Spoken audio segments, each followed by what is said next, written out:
మీ అందరూ తెలిసిందే, ప్రభుత్వ ఉద్యోగాలకి విపరీతమైన డిమాండ్. ప్రత్యేకంగా యూపీఎస్సి, ఏపీపీఎస్సీలో కూడా గ్రూప్ 1 ఉద్యోగాలు. ఆ ఉద్యోగాలు వచ్చిన వాళ్ళు ప్రభుత్వంలో చాలా కీలక పాత్ర పోషిస్తారు. 2012లో ఆ తర్వాత వచ్చిన ఏపీపీఎస్సీ నోటిఫికేషన్లో ఏ విధంగా అయితే అభ్యర్థులని ఎంచుకున్నారు, ఆ పద్ధతి చూస్తే అసలు ఎంత హాస్యాస్పదంగా ఉంటుంది. ఇప్పుడు 3 సార్లు వాల్యుయేషన్ చేశారు. కోవిడ్ ఉందని మొదట డిజిటల్ వాల్యుయేషన్ ఎటువంటి అర్హత లేని వాళ్ళతో చేయించడం జరిగింది. వాటి మీద అభ్యంతరాలు వస్తే మళ్ళీ రెండోసారి చేశారు. రెండోసారి మొదటిసారి చేసే తప్పుల్ని కాపీ చేశారు.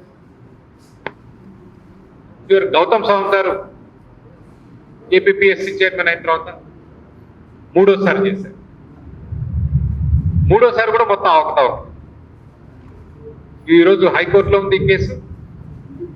ప్రభుత్వంతో విసిగిపోయిన హైకోర్టు తనే సొంత సిట్ని అపాయింట్ చేసుకుని దర్యాప్తు చేస్తున్నారు. గత వైసీపీ ప్రభుత్వం జరిగిన అవకతవకలు ఈ రోజుకి అవే కొనసాగుతున్నాయి.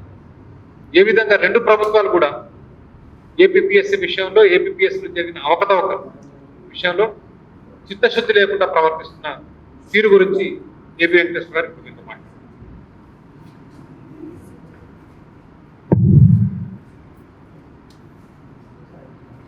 నమస్కారం. బ్రిటిష్ వాళ్ళ టైం నుంచి కూడా పబ్లిక్ అపాయింట్మెంట్స్ అంటే గవర్నమెంట్ ఉద్యోగాలకి నియామకాలు చేపట్టడం కోసం సర్వీస్ కమిషన్లు ఉండేవి. అది బ్రిటన్లో కూడా ఒక సర్వీస్ కమిషన్ ఉండేది. అదే లైన్స్లో ఇండియాలో కూడా వాళ్ళు ఏర్పరిచారు. వాటి ముఖ్య ఉద్దేశం ఏంటంటే ప్రభుత్వ నియామకాలు ఏ రకమైనటువంటి ఒత్తిడులు అంటే ఫేవరెటిజం లేకుండా అందరికీ సమాన అవకాశాలు కల్పించాలి అనేది ఈ సర్వీస్ కమిషన్లు పెట్టిన ముఖ్య ఉద్దేశం. రాజ్యాంగంలో కూడా దీని గురించి స్పెసిఫిక్గా ఆర్టికల్ 315లో కేంద్రంలో యూపీఎస్సీ, అలాగే రాష్ట్రాల్లో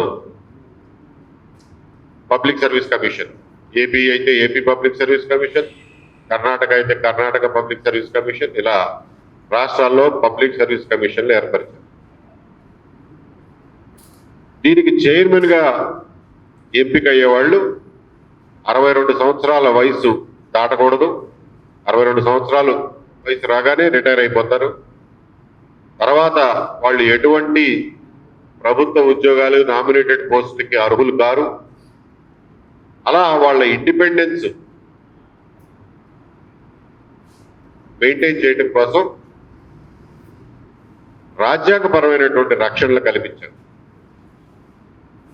ఒకసారి ఏపీపీఎస్సీలో చైర్మన్ కానీ మెంబర్ కానీ అయితే వాళ్ళని తొలగించాలంటే దాదాపు హైకోర్టు జడ్జీలను తొలగించడం ఎంత కష్టమో అంత ప్రక్రియ చేపట్టాలి. యూపీఎస్సీ అయినా అంతే, ఏపీపీఎస్సీ అయినా.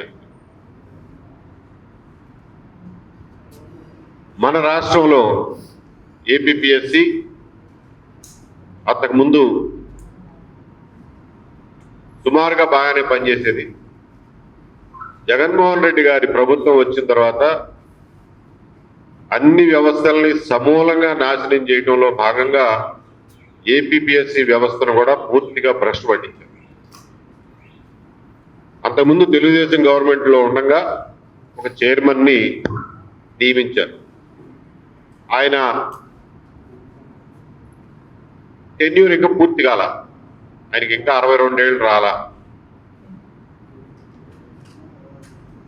దాంతో ఆయన్ని కొనసాగించాల్సి వచ్చింది. ఎందుకంటే ఆయన తీసేయాలంటే ఓ హైకోర్టు జడ్జిని తీసేయడానికి పెట్టినట్టుగా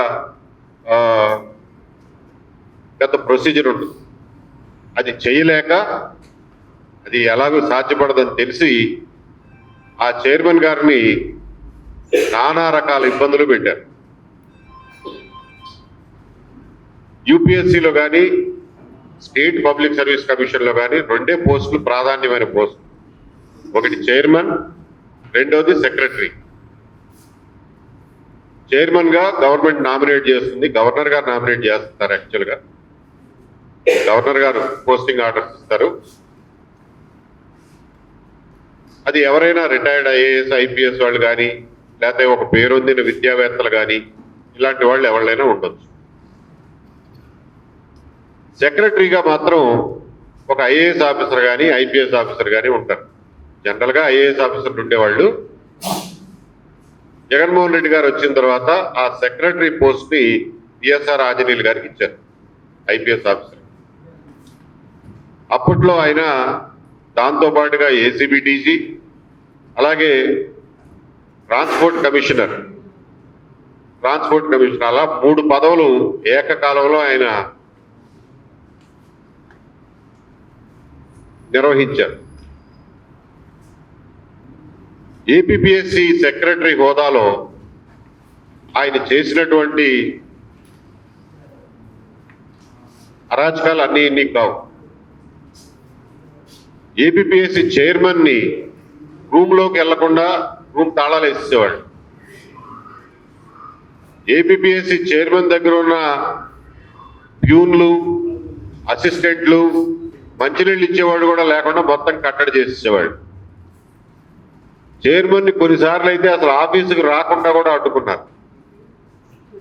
అంటే ఒక రాజ్యాంగ పదవిలో ఉన్నటువంటి చైర్మన్ ని ఒక సెక్రటరీ హోదాలో ఉన్నటువంటి ఒక ఐపీఎస్ ఆఫీసరు ఈ రకంగా చేయడం చరిత్రలో మొదటిసారి, ఎప్పుడూ జరగదు ఇది.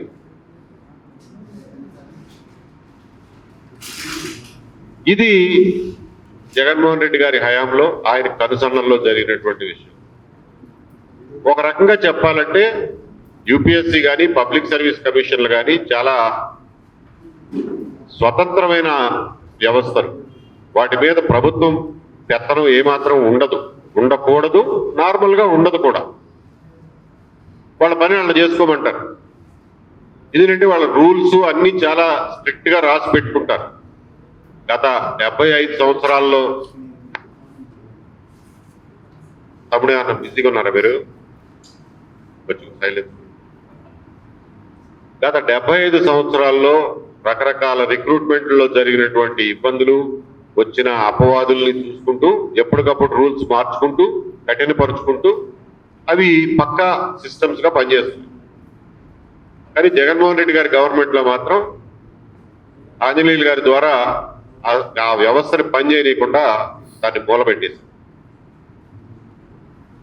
ఆంజనేయులు గారి హవా ఎంతలా ఉండేదంటే ఆయన చెప్పిందే వేదం.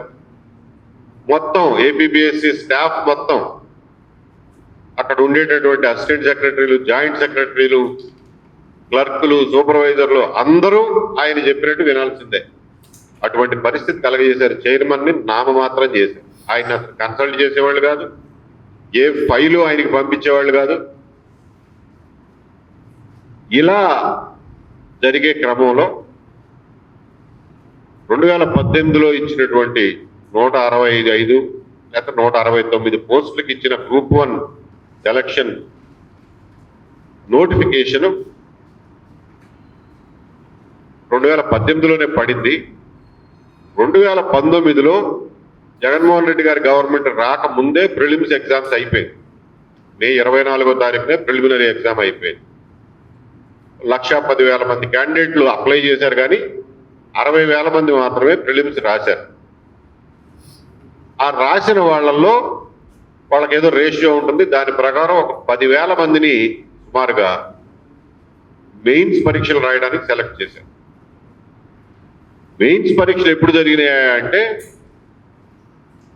2020 డిసెంబర్లో మెయిన్స్ పరీక్షలు జరిగినాయి. అంటే జగన్మోహన్ రెడ్డి గారి గవర్నమెంట్ లోనే మెయిన్స్ పరీక్షలు జరిగినాయి. జరిగిన తర్వాత పేపర్లు ఎవాల్యుయేషన్ చేయాలి కదా. ఎవాల్యుయేషన్ చేయడానికి ఎవరు ఎవాల్యుయేషన్ చేయాలి? ఎగ్జామినర్లు ఎక్కడ పెట్టాలి, ఎవాల్యుయేషన్ సెంటర్ ఎక్కడ పెట్టాలి అనేది చైర్మన్ డిసైడ్ చేయాలి. ఆయన సంతకం ఉండాలి, ఆయనే అప్రూవ్ చేయాలి. కానీ చైర్మన్కి అసలు ఫైల్ కూడా పంపించకుండా, ఆయన అప్రూవల్ తీసుకోకుండా ఆంజనేయులు గారు ఆయన అంతటా ఆయన డిజిటల్ ఎవాల్యుయేషన్ చేస్తాము అని చెప్పి ఆయనే డిసైడ్ అయిపోయాడు. డిజిటల్ ఎవాల్యుయేషన్ అంటే ఏంటంటే ఆన్సర్ షీట్లు ఉంటాయి ఇట్లా, దీన్ని స్కానింగ్ చేస్తారు. స్కాన్ చేస్తే ఒక పీడిఎఫ్ ఫైల్ వస్తుంది, సాఫ్ట్ ఫైల్. ఆ ఫైల్స్ అన్నీ ఒక హార్డ్ డ్రైవ్లో పెట్టి ఎగ్జామినరు పాలకొల్లులోనో లేకపోతే గుంటూరులోనో తిరుపతిలోనో ఉంటే ఆయనకు ఒక 40 పేపర్లు, 40 ఫైల్స్, 40 పీడిఎఫ్ ఫైల్స్ ఆయనకు పంపిస్తారు. ఆయన దాని మీద అడోబ్లో మార్కులన్నా వేస్తాడు, లేకపోతే ఒక ఎక్సెల్ షీట్లో మార్కులు వేసి పంపించాడు. ఇది పరమ బూతు ప్రొసీజరు. ఇటువంటి దానికి అసలు ఎక్కడా ఏపీపీఎస్సీలో స్థానం లేదు వాళ్ళ రూల్స్ ప్రకారం. అసలు డిజిటల్ మూల్యాంకనం అనేదే ఏపీపీఎస్సీ రూల్స్ ప్రకారం విరుద్ధం, చట్ట విరుద్ధం. కానీ ఏం చేసేసాడు, దానికి ఎవరికి పంపించాడయా అంటే, ఎవాల్యుయేటర్స్ ఎవరయ్యా అంటే ఆయనకి తెలిసిన వాళ్ళు ఎవరో ఉంటే ఆయన స్కూళ్ళల్లో పనిచేసే టీచర్లు, మామూలు 5వ తరగతి 6వ తరగతి టీచ్ చేసే టీచర్లు, అటువంటి వాళ్ళకి వాళ్ళ చుట్టాల ద్వారా ఆయనకు ఏదో బంధుత్వం ఉందంట.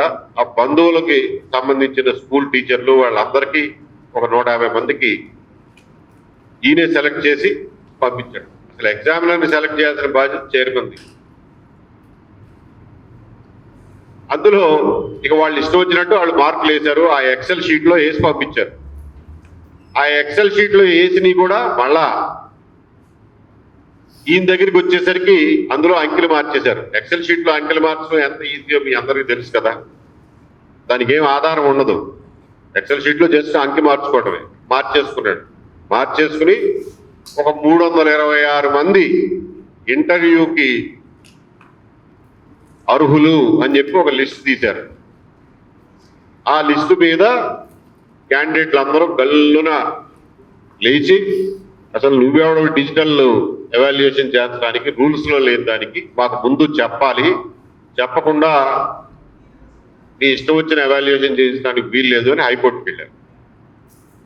హైకోర్టు వాళ్ళు ఏమన్నారంటే, డిజిటల్ ఎవాల్యుయేషన్ చేయడం తప్పు, ఇది రూల్స్లో లేదు, అదిగాక అసలు చైర్మన్ సంతకమే లేదు, కాబట్టి ఈ ఎవాల్యుయేషన్ చెల్లదు, మీరు మాన్యువల్ ఎవాల్యుయేషన్ చేయండి, మనుషుల్ని కూర్చోబెట్టి దిద్దించండి అన్నారు.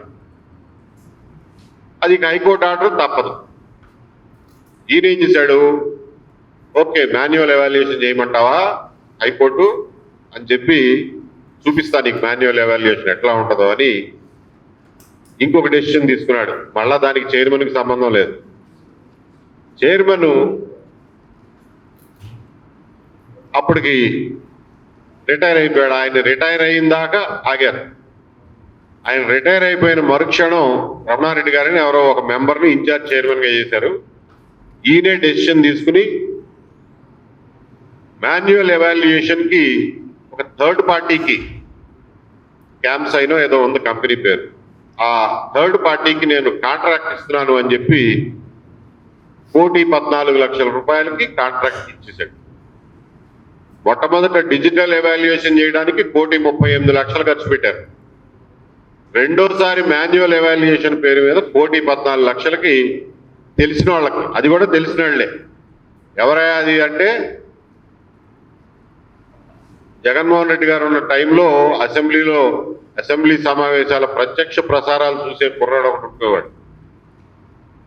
రాజశేఖర రెడ్డి గారి జమానా నుంచి వాళ్ళ రాజ్యానికి భక్తుడు. ఆ కుర్రాన్ని పిలిచి నువ్వు చేయించేసే అన్నారు. చేయించేసే అని చెప్పి ఎంతో సీక్రెట్ గా ఉంచాల్సినటువంటి జవాబు పత్రాలని కట్లగట్టి హాయ్లాండ్కి పంపించారు. హాయ్లాండ్లో ఎవాల్యుయేషన్ చేస్తామని చెప్పి పంపించారు. ఆయన ఒక్కడే ఇందులో పార్టిసిపేట్ చేశాడా అంటే కాదు, ఎంటైర్ ఏపీపీఎస్సీ స్టాఫ్ అంతా వెళ్ళింది అక్కడికి హాయ్లాండ్కి.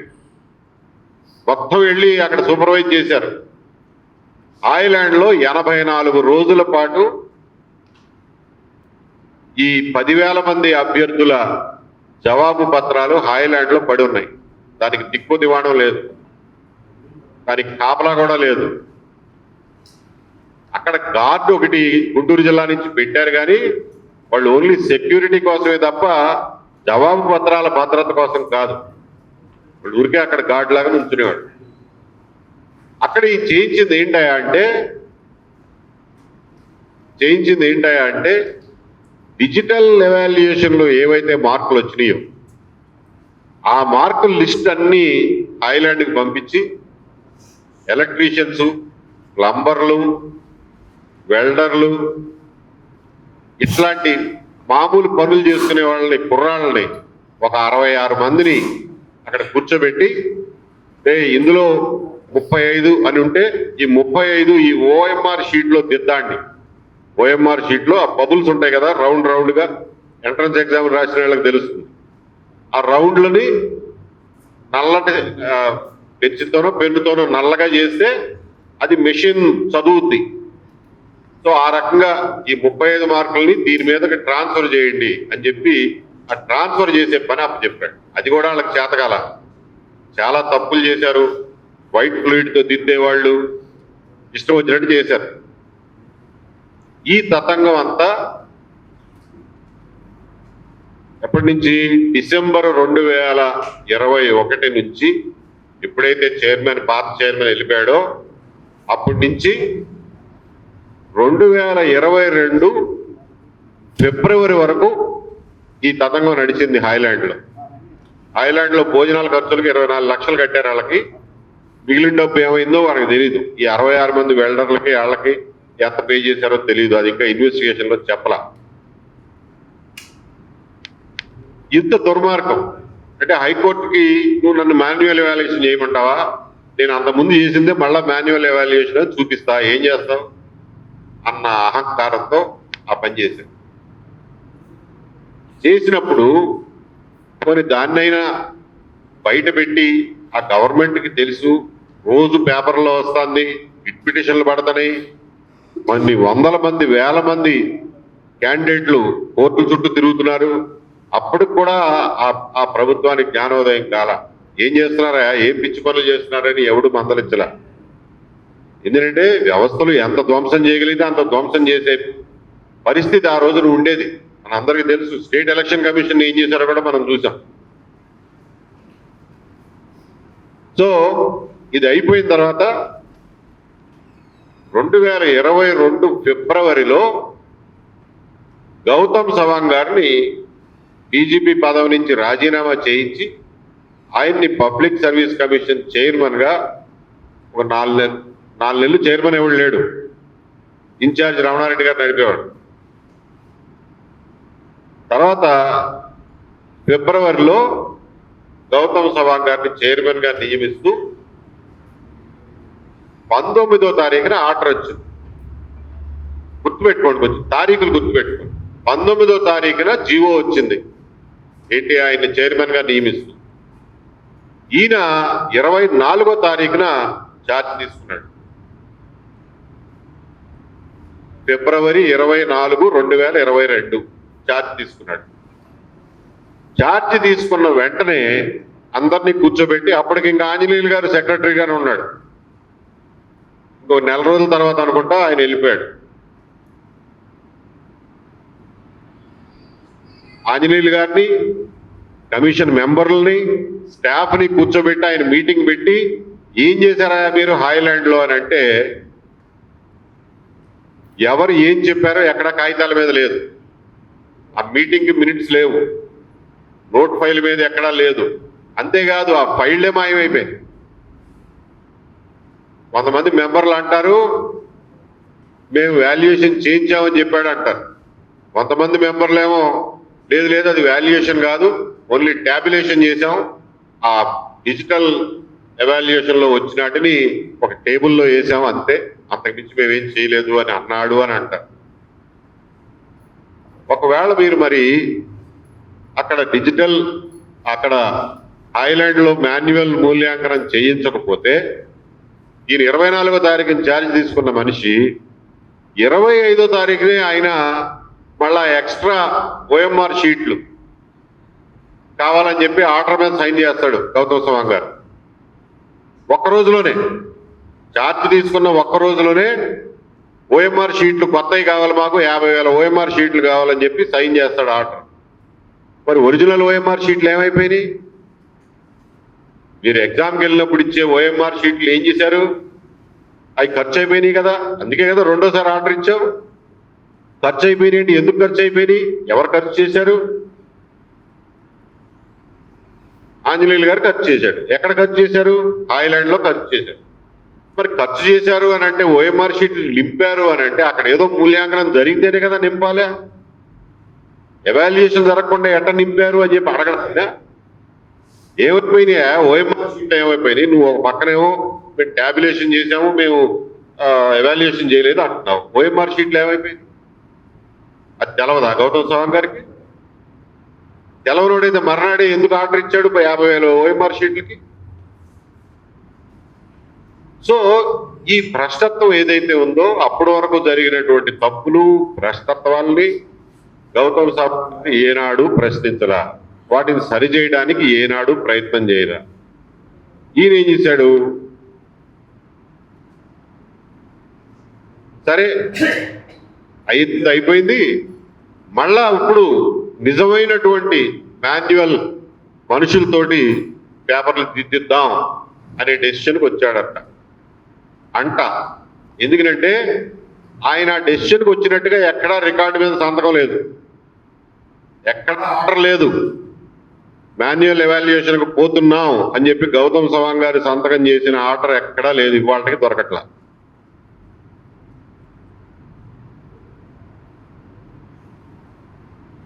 ఈయన మాన్యువల్ ఎవాల్యుయేషన్కి పోదామని మళ్ళీ డిసైడ్ అయ్యాడని తెలవగానే ఆంజనేయులు గారు హాయ్లాండ్కి సంబంధించిన ఫైళ్లు, సీక్రెట్ ఫైళ్లు, కాన్ఫిడెన్షియల్ ఫైళ్లు, బిల్లులు, వాళ్ళకి చెల్లించిన డబ్బులు, ఇదంతా ఆ ఫైళ్ళన్నీ తెప్పించుకుని సంకలో పెట్టుకుని ఈయన మార్చి 3వ తారీఖున ఛార్జ్ హ్యాండ్ ఓవర్ చేసి వెళ్ళిపోయాడు. ఆ ఫైళ్లు కూడా తీసుకుపోయాడు కొంత. ఆ ఫైళ్ళు వాళ్ళకి దొరకట్లా.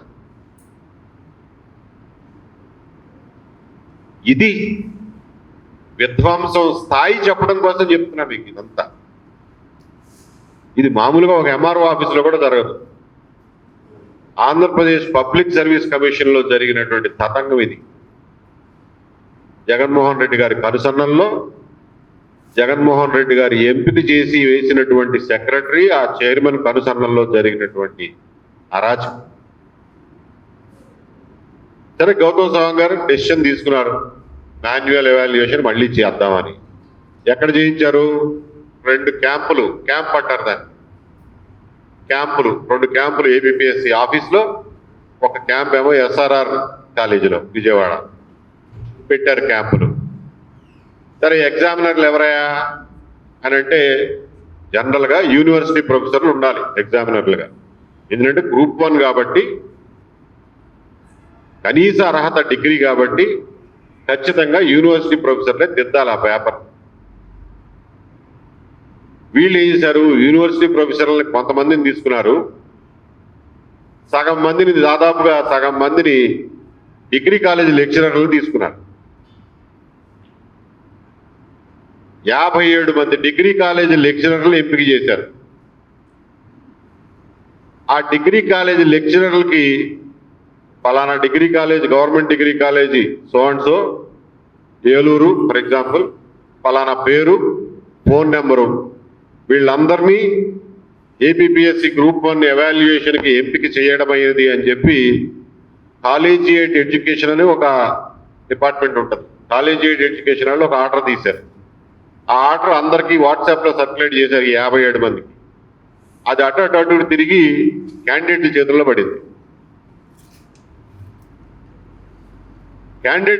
పడింది. అంటే మా పేపర్ ఎవరు దిద్దబోతున్నారో పేరు, వాళ్ళు ఏ ఊరు, ఫోన్ నెంబర్తో సహా అందరికి ప్రపంచం అంతా తెలిసిపోయింది.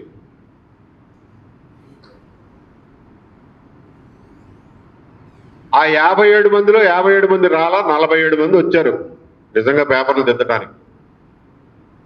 47 మంది ఫోన్ నెంబర్లు తెలిసిపోయినాయి. ఇన్వెస్టిగేషన్లో వాళ్ళు తేల్చింది ఏంటంటే, ఒకళ్ళైతే చెప్పారు, నేను ఒక రోజు కారులో పోతా అంటే ఫోన్ వచ్చిందండి ఎవరో తెలియని నెంబర్ నుంచి, మేడం మీరు ఎవాల్యుయేషన్కి వెళ్తున్నారంట కదా, మాకు కొంచెం హెల్ప్ చేస్తారని అడిగారు. ఇచ్చి వాళ్ళు ఇంటర్నెట్ గురించి నాతో మాట్లాడొద్దు మీరు అని చెప్పి ఫోన్ పెట్టేశారు అని చెప్పి ఒక ఆవిడ స్టేట్మెంట్ ఇచ్చింది. మరి ఎంతమందికి ఇట్లా ఫోన్ చేశారో మనకు తెలియదు, ఎంతమందిని కాంప్రమైజ్ అయ్యారో మనకు తెలియదు. ఇవాళ సెలెక్ట్ అయిన క్యాండిడేట్లు పాపం వాళ్ళు ఏమంటారంటే, ఏమండి ఫోన్ నెంబర్ తెలిస్తే తెలిసింది, అయినా కానీ ఏ ఎగ్జామినర్కి ఎవరి పేపర్ వెళ్తుందో తెలియదు కదా, పాపం మీరు ఆ ఉత్తి పుణ్యానికి తప్పు పడుతున్నారు అని అంట. నేనంటాను, నేను పోలీస్ అండి కాబట్టి నేనంటాను, మీకు తెలిసిన ఎగ్జామినర్కి మీ శాంపుల్ హ్యాండ్ రైటింగ్ పంపించి, మేడం సార్ లేకపోతే నా శాంపుల్ నా రైటింగ్ కనుక మీకు ఎక్కడైనా పేపర్లో కనపడితే అది నా పేపరే అనుకోండి, 4 మార్కులు ఎక్కువ వేయండి అని అంటే ఎవరు చూడొచ్చారు? ఎవరికి తెలుసు? జరిగిందని నేను చెప్పట్లా, కానీ జరగలేదని మనం చెప్పగలమా? అంత విచ్చలవిడిగా ఏమాత్రం సీక్రెసీ మెయింటైన్ చేయకుండా, ఏమాత్రం పద్ధతి పాటించకుండా కాలేజీ లెక్చరర్లని ప్రచారం చేసి మరీ ఎవాల్యుయేషన్కి ఎగ్జామినర్లుగా పంపించారు. మళ్ళా ఇదే ఏపీపీఎస్సి సిగ్గుచేటు ఏంటంటే, ఇదే ఏపీపీఎస్సి ఎస్ఎస్ ప్రసాద్ గారని గౌరవనీయన lawyer, senior lawyer, Praveen Kumar garu, Rajasekhara Rao గారి బెంచ్ ఈ కేసు వినేటప్పుడు వాళ్ళు వాదిస్తారు, లేదండి మేము 162 మంది ఎగ్జామినర్లని వాడాము ఈ ఎవాల్యుయేషన్కి, 162 మంది కూడా యూనివర్సిటీ ప్రొఫెసర్లు, అసిస్టెంట్ ప్రొఫెసర్లు అని చెప్పి ఆయనతో కోర్టులో చెప్పిస్తారు అబద్ధం. వాడిందేమో సగం మందిని కాలేజీ లెక్చరర్లు, చెప్పేదేమో యూనివర్సిటీ ప్రొఫెసర్లు అంటారు. అది రికార్డు మీద ఉంది, జడ్జిమెంట్లో కూడా రాశారు ఆయన ఇట్లా అన్నారు వాళ్ళు. అందుకనే సరే కండిషనల్గా ఈ వ్యాజ్యం తేలేంత వరకు ఈ వ్యాజ్యం ఎట్లయితే అట్లా అనే కండిషన్కు ఒప్పుకునేలాగా వాళ్ళకి ఇంటర్వ్యూలు, వాళ్ళకి అపాయింట్మెంట్ లెటర్లు ఇవ్వండి అని చెప్పి ఆ రోజున జడ్జిమెంట్ ఇచ్చారు. అబద్ధాలు చెప్పి తెచ్చిన జడ్జిమెంట్ అది. సరే మొత్తానికి అన్ని తిప్పి ఇవాళ ఆ హైకోర్టు ఆర్డర్కి లోబడి వాళ్ళకి అపాయింట్మెంట్లు ఇచ్చారు. అంటే మేము కనుక కేసు ఓడిపోతే మేము ఉద్యోగం వదులుకుంటామని చెప్పి వాళ్ళ దగ్గర అండర్టేకింగ్ తీసుకుని మరీ అపాయింట్మెంట్లు ఇచ్చారు. ఇచ్చిన తర్వాత వాళ్ళు పని చేసుకుంటా ఉన్నారు. దీన్ని గురించి, ఇందులో జరిగిన అవకతవకల గురించి చంద్రబాబు నాయుడు గారు ఎల్ఈడి స్క్రీన్ పెట్టి 1.5 గంటల సేపు పవర్ పాయింట్ ప్రజెంటేషన్ ఇచ్చి ఎన్ని దుర్మార్గాలు జరిగినాయో వివరంగా మీడియాకు ఆ రోజు చెప్పారు.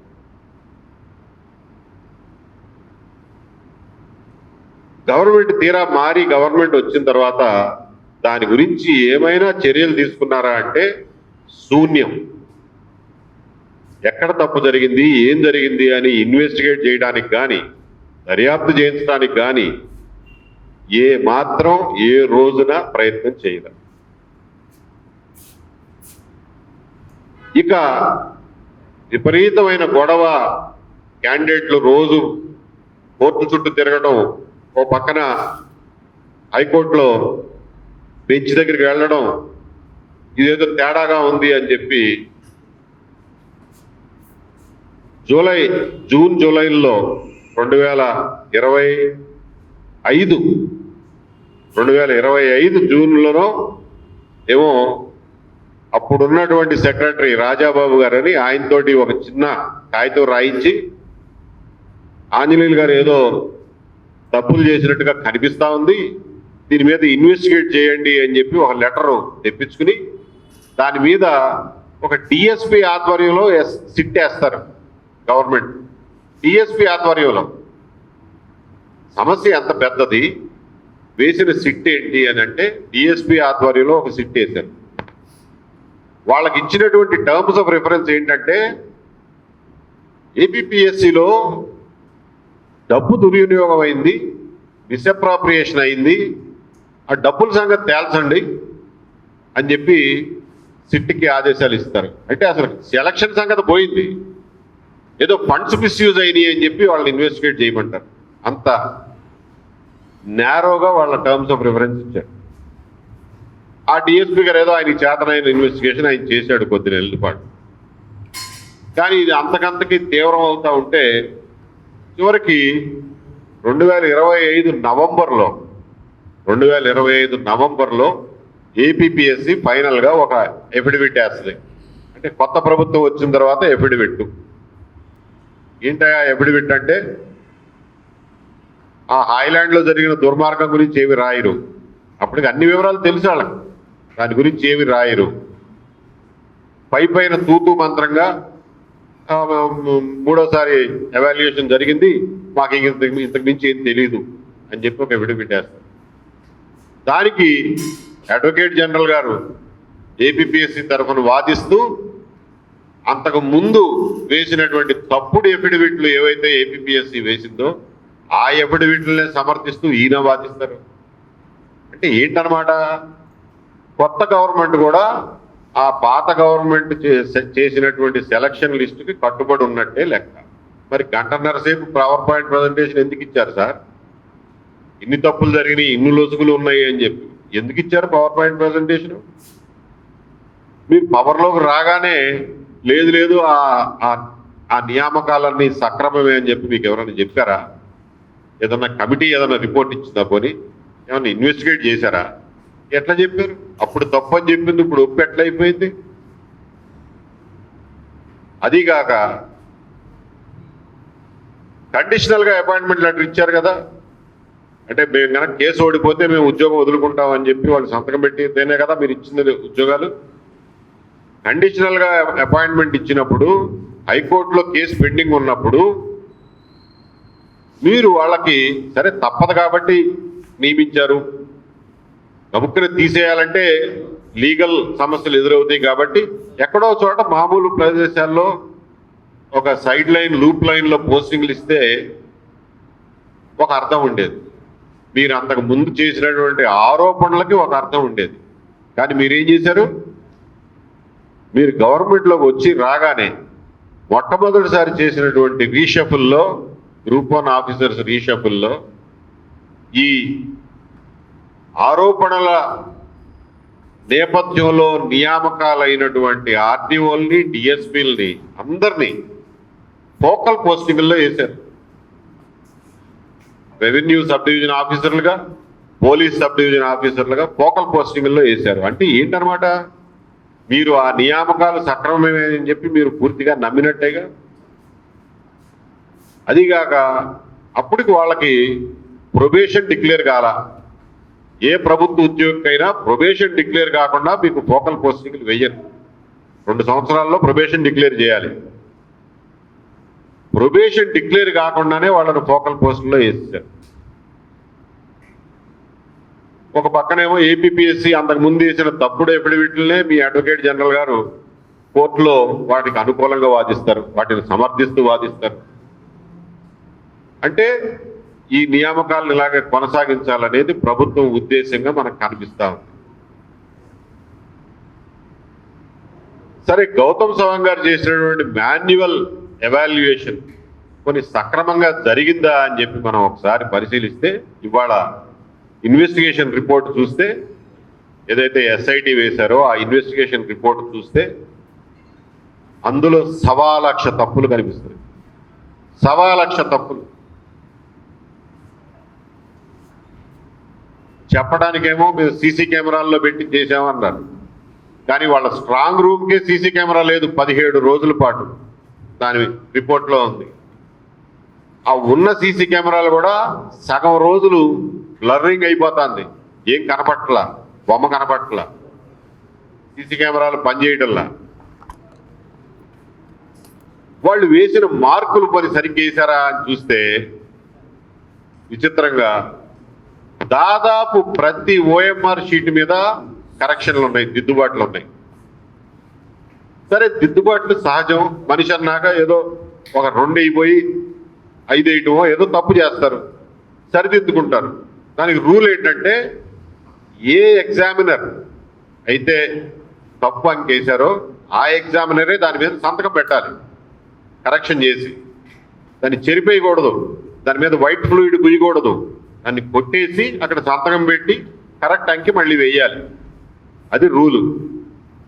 కానీ ఓఎంఆర్ షీట్లు చూస్తే కొన్ని వందల కేసుల్లో అసలు సంతకాలే లేవు. లేకపోతే ఎగ్జామినర్ సంతకం పెట్టాల్సిన దగ్గర అర్హత లేని చీఫ్ ఎగ్జామినర్ సంతకం పెడతాడు. ఒకే తప్పు కరెక్షన్ దగ్గర 2 సంతకాలు ఉంటాయి. ఒకటి ఎగ్జామినర్ది, రెండోది ఎవరిదో తెలియదు, థర్డ్ పార్టీ సిగ్నేచర్. ఎగ్జామినర్లు చేసినటువంటి కరెక్షన్లు వాళ్ళ సిగ్నేచర్తో మ్యాచ్ కావు. ఇలా దాదాపు ప్రతి క్యాండిడేట్ విషయంలోనూ అంకెలు మార్చేశారు. ఇంకా లోతుగా వీళ్ళు వెళ్ళి చూస్తే ఒక క్యాండిడేట్కి ఒక ఎగ్జామినరు 105 మార్కులు వేశారు ఒక సబ్జెక్ట్లో. 105 మార్కులు. అక్కడే ఉన్నటువంటి చీఫ్ ఎగ్జామినర్ వచ్చి మీరు చాలా ఎక్కువ మార్కులు వేసేస్తున్నారు, తగ్గించాలా అని చెప్పి ఆ 105 మార్కుల్ని 69 మార్కులకు తగ్గిస్తాడు. 105 ఎక్కడా, 69 ఎక్కడా? అయిపోయింది.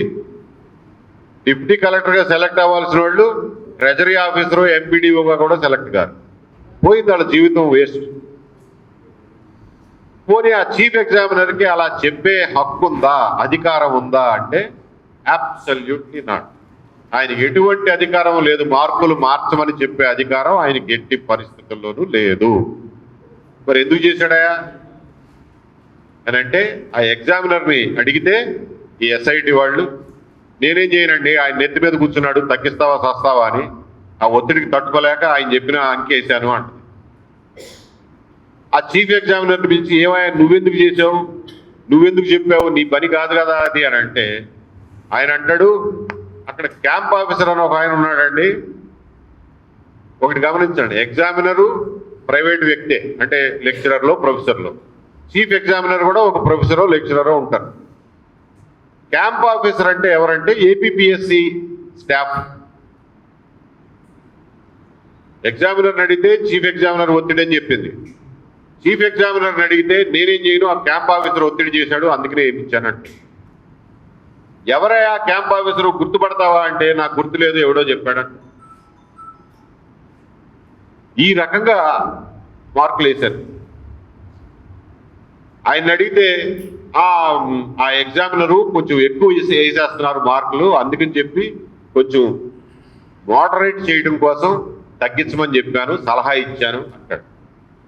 సరే 105 ఎక్కువ అనుకున్నావు నువ్వు, 69 వేయించావు, బాగానే ఉంది. బట్ అదే ఎగ్జామినరు ఇంకొక పేపర్లో 115 మార్కులు వేసింది.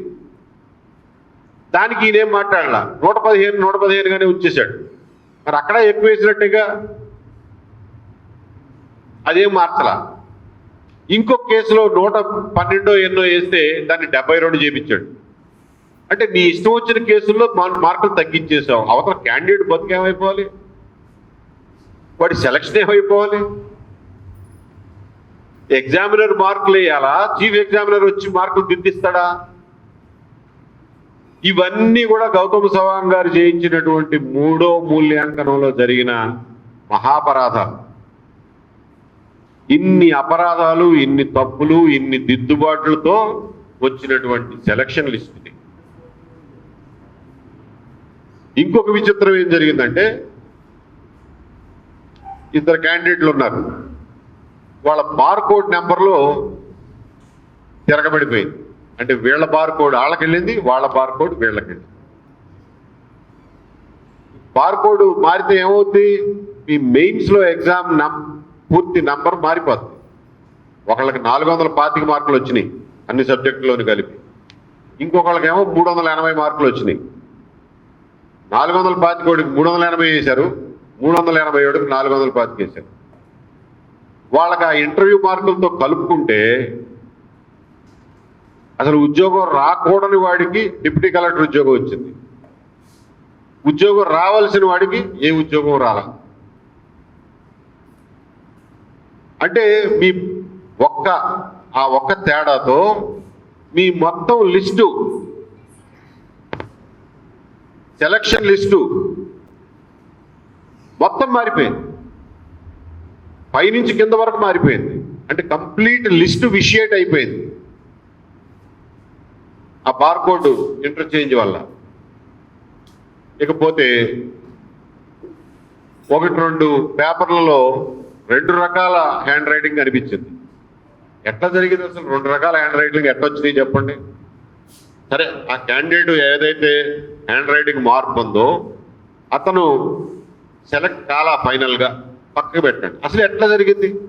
2 రకాల హ్యాండ్ రైటింగ్లు ఎట్లా వస్తాయి? దానికి సమాధానం ఎవడో ఒకటి చెప్పాలిగా. ఇకపోతే మీకు ఆన్సర్ బుక్లెట్ ఇస్తారు, దాంట్లో 30 పేజీలో 40 పేజీలో ఉంటాయి. ఆన్సర్ బుక్లెట్ని పక్కన అంచెమ్మట కొడతారు దారంతో, అందులో పేజీలు ఎవడో మార్చకుండా. పైన ఫస్ట్ పేజీలో ఒక బార్కోడ్ ఉంటుంది, లోపల ప్రతి పేజీలోనూ అదే బార్కోడ్ ఉండాలి. లెక్క ప్రకారం అదే బార్కోడ్ ఉండాలి, అప్పుడే ఆ ఆన్సర్ షీట్ ప్రాపర్ అని. 280 కేసుల్లో పైన పేజీలో బార్కోడ్ వేరు, లోపల పేజీల్లో బార్కోడ్ వేరు. ఇదేంట్రా బాబు ఇట్టుంది అని చెప్పి చూస్తే ఏదో కానిచ్చేయండి, ముందు పైన పేజీలో ఏదైతే బార్కోడ్ ఉందో దాని ప్రకారం వెళ్ళిపోండి అని చెప్పి ఓరల్గా ఇన్స్ట్రక్షన్స్ ఇచ్చారంట. అంటే పైన కాగితం ఒక బుక్లెట్ నుంచి వస్తే లోపల కాగితాలు వేరే బుక్లెట్ నుంచి వచ్చినాయి. ఎక్కడి నుంచి వచ్చినాయి? ఎవరు మార్చారు? ఎందుకు మార్చారు? ఎక్కడ కూర్చోబెట్టి రాశారు లోపల పేజీలని? తెలీదు.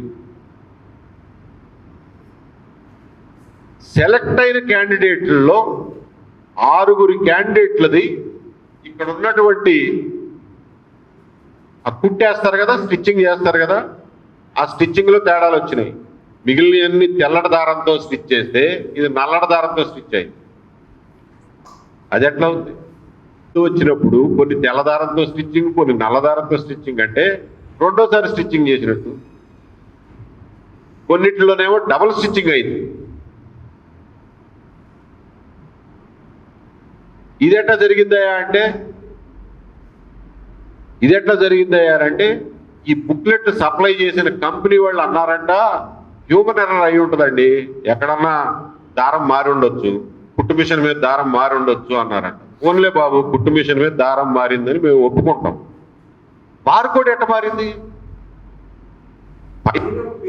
ఒక బార్కోడ్ ఉండి లోపల పేజీల్లో వేరే బార్కోడ్ ఎట్లా ఉంది? దానికి ఏం చెప్తాడు ఆయన? ఆ ప్రశ్న ఎవరు అడగలా, దానికి ఆయన సమాధానం చెప్పలే.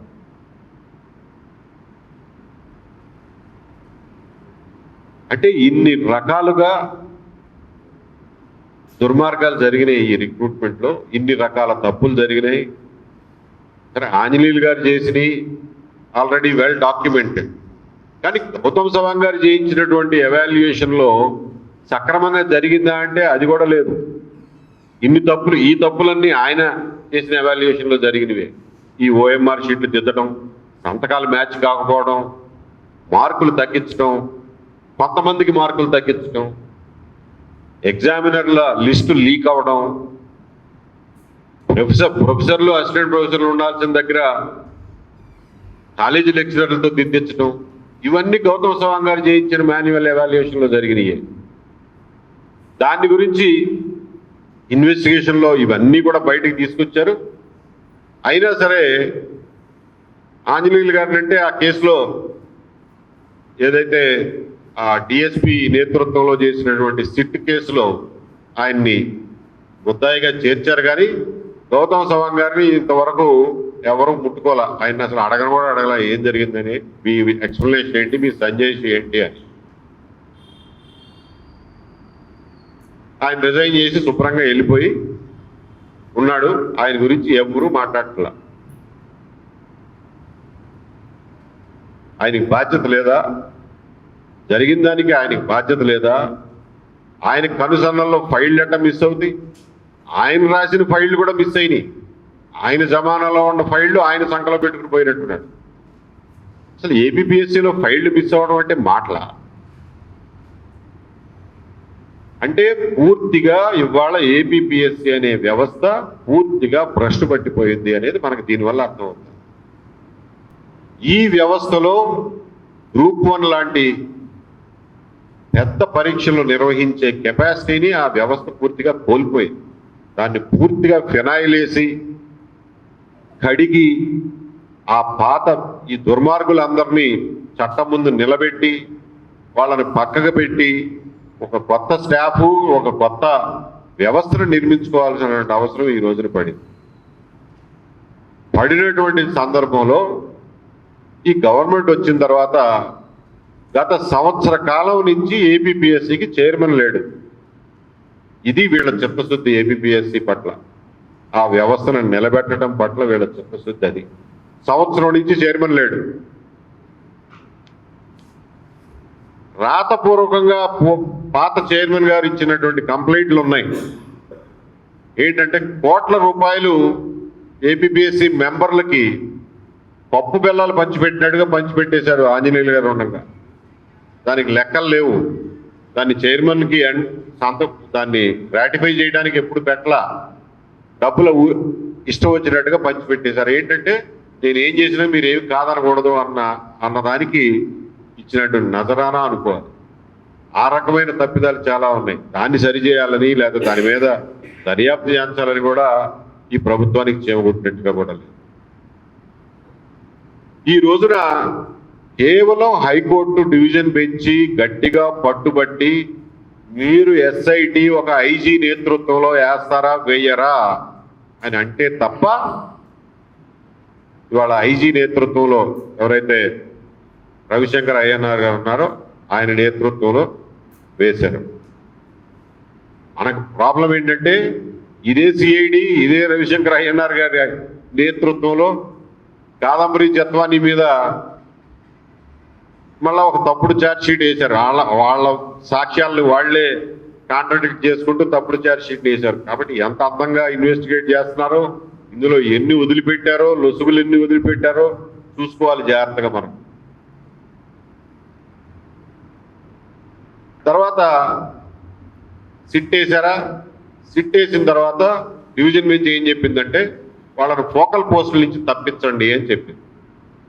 ఆర్టీఓ డిఎస్పీల పోస్టుల నుంచి తప్పించి వేరే ఉద్యోగాలు ఇవ్వండి, లూప్ లైన్ ఉద్యోగాలు. ప్రభుత్వంలో చలనం లేదు. హైకోర్టు చెబితే మనం పట్టించుకోవాలా అన్నట్టుకున్నారు. చివరికి హైకోర్టుకి కోపం వచ్చి మా ఆర్డర్ని పాటిస్తారా లేకపోతే చీఫ్ సెక్రటరీని కంటెంప్ట్ కింద పిలవాలా కోర్టుకి అని అంటే అప్పుడు వాళ్ళని ట్రాన్స్ఫర్ చేస్తూ ఆర్డర్లు ఇచ్చారు. ఆర్డర్లు ఇచ్చి కూడా ఎక్కడాళ్ళని అక్కడే ఉంచేశారు. మీ కారు బంగ్లా మీ దఫేదారులు నౌకర్లు చాకర్లు మీరు అనుభవిస్తానే ఉండండి, ఏదో కోర్టు చెప్పింది కాబట్టి పేరుకి మీ పేరు తీసేసి పక్కన వాళ్ళ పేరు ఎవరికో ఇన్ఛార్జ్ ఇస్తాం, కాకపోతే డెసిషన్లు మీరే తీసుకోండి, ఆఫీసులో మీరే కూర్చోండి అని చెప్పి. హైకోర్టు వచ్చి రోజు ఆర్టీఓ ఆఫీసులో చూడదు కదా ఎవరు కూర్చున్నారు, ఆ ఇంట్లో ఎవరు ఉన్నారని. అది నమ్మకం. అది కూడా తెలిసి హైకోర్టు చివాట్లు పెడితే అప్పుడు వాళ్ళని ఫీల్డ్లో నుంచి వెనక్కి రప్పించి ఏదో లూప్ లైన్ పోస్టుల్లో కూర్చోబెట్టారు. అంటే ప్రతి చిన్న నిర్ణయానికి హైకోర్టు ఇంటర్వ్యూన్ అవ్వాల్సి వస్తుంది. అంటే స్టేట్ గవర్నమెంట్కి ఈ విషయంలో నిజాన్ని నిగ్గుదేల్చడం కానీ నియామకాలు సరిచేయడంలో కానీ, ఇవాళ నియామకాలు రాక 8 ఏళ్లుగా కోర్టుల చుట్టూ తిరుగుతున్నటువంటి వేలాది మంది అభ్యర్థుల మనోవేదనను తీర్చడానికి కానీ రాష్ట్ర ప్రభుత్వం ఏమాత్రం ప్రయత్నం చేస్తున్న దాఖలాలు అయితే మనకు కనబడాలి. చివరికి ఏ స్థాయికి వచ్చిందంటే మొట్టమొదట్లో ఈ ఎస్ఐటి కూడా ఇన్వెస్టిగేషన్ తూతూ మంత్రంగా చేయడానికి ప్రయత్నం చేసింది. టైం గడిచిపోతా ఉంది, వాయిదాల మీద వాయిదాలు పడతా ఉన్నాయి. ఒకానొక స్టేజ్లో హైకోర్టు మీరు చేస్తారా లేకపోతే కేసు సిబిఐకి ఇమ్మంటారా అని అంటే అప్పటికి ఇంక వీళ్ళకి కొంచెం చురుకొచ్చు. ఇక లాభం లేదురా బాబు మనం చేయకపోతే సిబిఐకి అప్పచెప్పేటట్టున్నారని చెప్పి అప్పుడు కొంచెం చేయటం మొదలెట్టారు. ఈ మధ్యనే 10 రోజుల కిందటే ఫైనల్ రిపోర్ట్ ఒకటి వేశారు. ఇందులో కూడా ఇంకా ఫోరెన్సిక్ ల్యాబ్ నుంచి ఇంకా చాలా కాగితాలు రావాలి, ఇంకా ఇన్వెస్టిగేషన్ కొనసాగుతూ ఉంది, కోర్టులో వ్యాజ్యం కూడా కొనసాగుతూ ఉంది. మేము ముఖ్యంగా ప్రజలకి, సెలెక్ట్ అయిన క్యాండిడేట్లకి, సెలెక్ట్ కాని క్యాండిడేట్లకు కూడా చెప్పదలుచుకున్నది ఏంటంటే, ఒక అత్యంత లోపభూయిష్టమైన చెదలు బట్టి డొల్లైపోయినటువంటి ఏపీపీఎస్సి నియామక ప్రక్రియలో మీరందరూ చిక్కుకున్నారు దురదృష్టవశాత్తు. దాన్ని జగన్మోహన్ రెడ్డి గారి గవర్నమెంట్ ఎంత డొల్ల చేయాలో అంత డొల్ల చేసేసింది. అంతకుముందు ఎన్ని తప్పులు ఉన్నాయో నాకైతే ప్రత్యక్షంగా తెలియదు, కానీ ఈయన ప్రభుత్వంలో జరిగిన డొల్లలు మొత్తం ఇవాళ ఈ ఇన్వెస్టిగేషన్ జరగడం వల్ల మన అందరి కళ్ళ ముందు కనిపిస్తుంది. ఈ ప్రభుత్వం ఆ డొల్లతనాన్ని తగ్గించి దాన్ని, ఆ వ్యవస్థను బలోపేతం చేసి ఒక మంచి చైర్మన్ని, గట్టి చైర్మన్ వేసి ఆ వ్యవస్థను బలోపేతం చేస్తారా అంటే వీళ్ళు కూడా నిమ్మక నీరెత్తనట్టుగా కూర్చున్నారు. గత సంవత్సరం నుంచి చైర్మన్నే అపాయింట్ చేయలే. గంటన్నర సేపు పవర్ పాయింట్ ప్రజెంటేషన్ ఇవ్వడమే కాదు, అంతకుముందు చంద్రబాబు నాయుడు గారు వాళ్ళ పార్టీ సెంట్రల్ ఆఫీస్ నుంచి ఎలక్షన్ టైంలో చీఫ్ ఎలక్టరల్ ఆఫీసర్కి ఏమని ఉత్తరం రాశారంటే, ఈ ఆర్డీఓలు, డిఎస్పీలు ఒక అనుమానాస్పదమైన నియామక ప్రక్రియలో భాగంగా నియమితులయ్యారు కాబట్టి వీళ్ళని రిటర్నింగ్ ఆఫీసర్లుగా ఎక్కడా ఉంచొద్దు, ఎక్కడా కూడా ఎలక్షన్లు జరిగే దగ్గర ఎలక్షన్ పనుల్లో కానీ ఈ డిఎస్పీలను కానీ ఆర్డీఓలను కానీ ఉంచొద్దు అని చెప్పి అధికారికంగా లేఖ రాశారు. అప్పుడు సిఇఓకి, ఎలక్షన్ కమిషన్కి రాసి వాళ్ళు ఎవరు రిటర్నింగ్ ఆఫీసర్లుగా లేకుండా, ఆ డిఎస్పీలు ఎవరు సబ్ డివిజన్లో లేకుండా చూసుకున్నారు. మరి వాళ్ళ మీద అంత అనుమానం వ్యక్తపరిచిన మీరే మీ గవర్నమెంట్ రాగానే వాళ్ళని ఆర్డీఓలు, డిఎస్పీలుగా ఫోకల్ పోస్టింగ్లు ఇవ్వాల్సిన అవసరం ఏమొచ్చింది? అంటే రిటర్నింగ్ ఆఫీసర్గా పనికి రానోడు ఆర్డీఓగా పనికి వస్తాడా? ఎలక్షన్ టైంలో డిఎస్పీగా పనికి రానోడు ఎలక్షన్ అయిపోయిన తర్వాత డిఎస్పీగా పనికి వస్తాడా?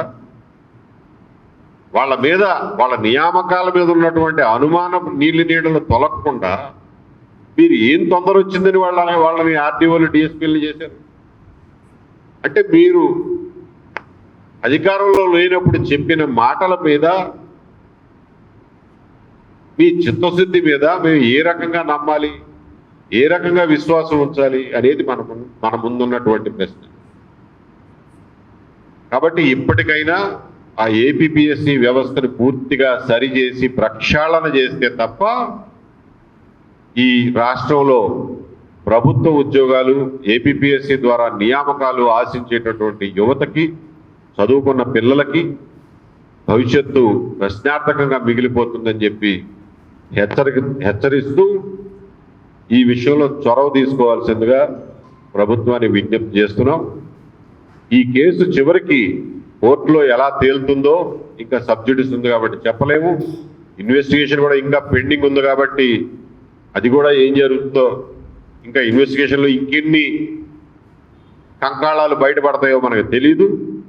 కానీ ప్రభుత్వం చేయగలిగింది మాత్రం ఆ ఏపీపీఎస్సీ అనే వ్యవస్థను పూర్తి స్థాయిలో పునర్వ్యవస్థీకరించాలి. ఆ స్టాఫ్ని ముఖ్యంగా పూర్తిగా ఫినాయిల్ వేసి కడగాలి. కొత్త స్టాఫ్ తెచ్చుకుంటారో ఏం చేస్తారో చేయండి, కానీ ఇప్పుడున్నటువంటి వ్యవస్థ మాత్రం ఎందుకు పనికిరాదు అనేది ఈ ఎస్ఐటి ఇన్వెస్టిగేషన్ ద్వారా మన అందరికీ కళ్ళకు కట్టినట్టుగా కనపడుతుందని చెప్పి అందరికీ తెలియజేసుకుంటూ నమస్కారం. Thank you very much. ఏమైనా ప్రశ్నలు ఉంటే అడగచ్చు.